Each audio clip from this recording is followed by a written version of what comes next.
Capítulo 6. Um quarteirão depois do toda a carne, Oflin faz uma pausa, como se hesitante quanto a que caminho tomar. Temos escolha. Poderíamos voltar direto para casa por onde viemos, ou poderíamos fazer um desvio e seguir pelo caminho mais longo.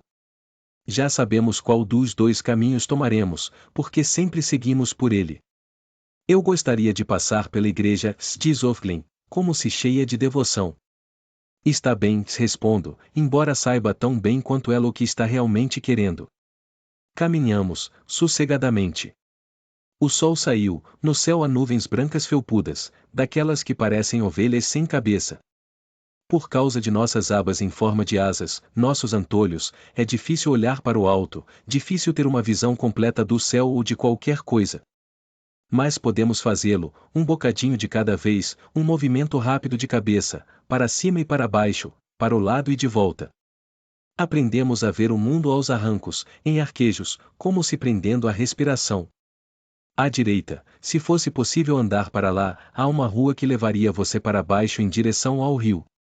Há um galpão na margem do rio para abrigar barcos, onde outrora eram mantidos os botes de corrida de um só remador e algumas pontes, árvores, margens verdejantes, onde você podia sentar e observar a água, e os rapazes com seus braços nus, os remos se levantando à luz do sol, enquanto eles competiam para vencer. No caminho para o rio ficam os velhos dormitórios, agora usados para alguma outra coisa, com suas pequenas torres de contos de fadas, pintadas de branco e dourado e azul. Quando pensamos no passado são as coisas bonitas que escolhemos sempre. Queremos acreditar que tudo era assim. O estádio de futebol também fica por lá, onde são realizados os salvamentos dos homens. Bem como os jogos de futebol. Estes ainda existem. Não vou mais até o rio nem atravesso pontes. Nem ando de metrô, embora haja uma estação bem ali. Não temos permissão para usá-lo, agora há guardiões, não existe nenhum motivo oficial para que desçamos aquelas escadas, andemos nos trens subterrâneos que passam por baixo do rio e entram no centro da cidade. Por que haveríamos de querer ir daqui para lá? Estaríamos planejando algo ilícito e eles saberiam disso. A igreja é uma igreja pequenina, uma das primeiras construídas aqui, centenas de anos atrás. Não é mais usada, exceto como museu. Dentro dela podem ser vistas pinturas de mulheres de vestidos longos e sombrios, com os cabelos cobertos por toucas brancas, e de homens aprumados, vestindo severos trajes escuros e de semblantes sérios. Nossos ancestrais. A entrada é gratuita.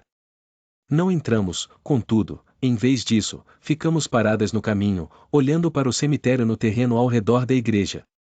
As velhas lápides ainda estão lá, gastas pelo tempo, marcadas pelas intempéries, se erodindo, com seus crânios e ossos cruzados, memento mori, seus anjos com cara de broa, as ampulhetas aladas para nos recordar da passagem do tempo dos mortais, e, de um século posterior, as urnas e os salgueiros chorões, para o luto. Eles não mexeram nas lápides nem, tampouco, com a igreja. É apenas a história mais recente que os ofende. A cabeça de Oflin está curvada, como se estivesse rezando. Ela faz isso todas as vezes. Talvez, penso, haja alguém em particular que se foi, para ela também, um homem, um filho.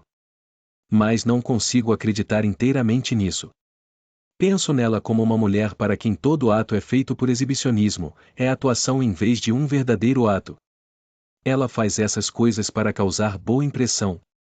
Tem em mente tirar o máximo proveito. Mas é assim que devo parecer para ela, também. Como poderia ser diferente? Agora viramos as costas para a igreja e lá está a coisa que na verdade viemos ver, no muro. O muro também tem centenas de anos de idade ou, pelo menos, mais de 100. Como as calçadas é de tijolos vermelhos, e em outros tempos deve ter sido simples, mas bonito. Agora, os portões têm sentinelas e há novos holofotes medonhos montados sobre postes de metal acima dele, e arame farpado ao longo da base e cacos de vidro fixados com concreto ao longo do topo. Ninguém passa por aqueles portões voluntariamente. As precauções são para aqueles que tentam sair, embora até mesmo conseguir chegar ao muro, vindo de dentro, ultrapassando o sistema de alarme eletrônico, seria quase impossível. Ao lado da entrada do portão principal há mais 6 corpos pendurados pelo pescoço, com as mãos amarradas na frente, a cabeça enfiada em sacas brancas caídas para o lado sobre o ombro. Deve ter havido um salvamento de homens hoje cedo de manhã. Não ouvi os sinos. Talvez tenha acabado por me acostumar a eles. Nós paramos, juntas como se atendendo a um sinal e olhamos para os corpos. Não faz mal se olharmos. Espera-se que olhemos, é para isso que estão lá, pendurados no muro.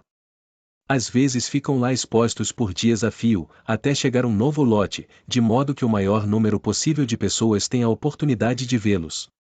O que segura as cordas em que estão pendurados são ganchos. Os ganchos foram fixados na alvenaria do muro, para esse objetivo. Nem todos estão ocupados. Os ganchos parecem os mecanismos usados por pessoas sem braço. Ou pontos de interrogação de aço, de cabeça para baixo. As sacas que cobrem as cabeças é que são o pior do que seriam os próprios rostos em si. Fazem com que os homens pareçam bonecos nos quais os rostos ainda não foram pintados, como se fossem espantalhos, o que, de certo modo, é o que são, uma vez que a intenção é assustar. Ou como se as cabeças fossem sacas, enchidas com alguma substância indiscriminada, como farinha ou mistura de massa. É o peso evidente das cabeças, sua vacuidade, a maneira como a gravidade as puxa para baixo e como não há mais vida para fazer com que se levantem. As cabeças são zeros. Contudo, se você olhar e olhar, como estamos fazendo, poderá ver os contornos das feições por baixo do pano branco, como sombras cinzentas. As cabeças são as cabeças de bonecos de neve, em que os olhos de carvão e os narizes de cenoura caíram. As cabeças estão se derretendo. Mas num dos sacos há sangue, que vazou através do pano branco, onde deve ter sido a boca. Ele forma outra boca, pequena e vermelha, como as bocas pintadas com pincéis grossos por crianças do jardim de infância. A ideia da criança de um sorriso. Esse sorriso de sangue é o que fixa a atenção, finalmente. Afinal, na verdade esses não são bonecos de neve. Os homens vestem jalecos brancos, como os que eram usados por médicos. E cientistas. Médicos e cientistas não são os únicos, há homens de outras profissões, mas deve ter havido uma investida especial contra eles esta manhã. Cada um tem um cartaz pendurado ao pescoço para mostrar por que foi executado um desenho de um feto humano. Eles eram médicos, então, no tempo de antes, quando coisas desse tipo eram legais. Fazedores de anjos, costumavam chamá-los, ou será que isso era alguma outra coisa? Foram descobertos, agora, por meio das buscas em arquivos de hospitais, ou, mais provavelmente, uma vez que a maioria dos hospitais destruiu esses arquivos assim que se tornou claro o que iria acontecer, por informantes, enfermeiras talvez, ou um par delas, uma vez que o testemunho de uma única mulher não é mais admissível, ou outro médico, na esperança de salvar a própria pele, ou alguém já acusado, atacando um inimigo, ou ao acaso, em algum ato desesperado em busca de segurança. Embora informantes nem sempre sejam perdoados. Esses homens, disseram-nos, são como criminosos de guerra. Não é desculpa o fato de que o que fizeram fosse legal na época. Cometeram atrocidades e devem ser transformados em exemplos, para os outros. Embora isso dificilmente seja necessário. Nenhuma mulher de plena posse de suas faculdades mentais, nos dias de hoje, tentaria impedir um nascimento, se tivesse a sorte imensa de conceber. O que se espera que sintamos por esses corpos é ódio e desdém. Não é isso o que sinto. Esses corpos pendurados no muro são viajantes do tempo, anacronismos. Vieram para cá do passado. O que sinto por eles é um branco. O que sinto é que não posso, não devo, sentir. O que sinto é em parte alívio, porque nenhum desses homens é Luke. Luke não era médico. Não é, olho para aquele único sorriso vermelho. O vermelho do sorriso é igual ao vermelho das tulipas no jardim de Serena Joy, em direção à base das flores onde elas estão começando a sarar. O vermelho é igual, mas não há nenhuma ligação. As tulipas não são tulipas de sangue, os sorrisos vermelhos não são flores, nenhuma das duas coisas faz um comentário sobre a outra. A tulipa não é um motivo para não acreditar nos homens pendurados, ou vice-versa. Cada coisa é válida e realmente existe. É através de um campo de objetos válidos desse tipo que tenho de encontrar meu caminho, todos os dias e em todos os sentidos. Invisto um enorme esforço para fazer essas distinções. Preciso fazê-las. Preciso ter uma compreensão muito clara em minha própria mente. Sinto um tremor na mulher ao meu lado. Será que ela está chorando? De que maneira isso poderia fazê-la causar uma boa impressão? Não posso me dar ao luxo de saber.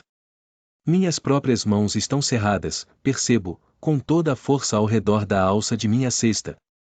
Não revelarei nada. O costumeiro, dizia tia Lídia, é aquilo a que vocês estão habituadas. Isso pode não parecer costumeiro para vocês agora, mas depois de algum tempo será. Irá se tornar costumeiro.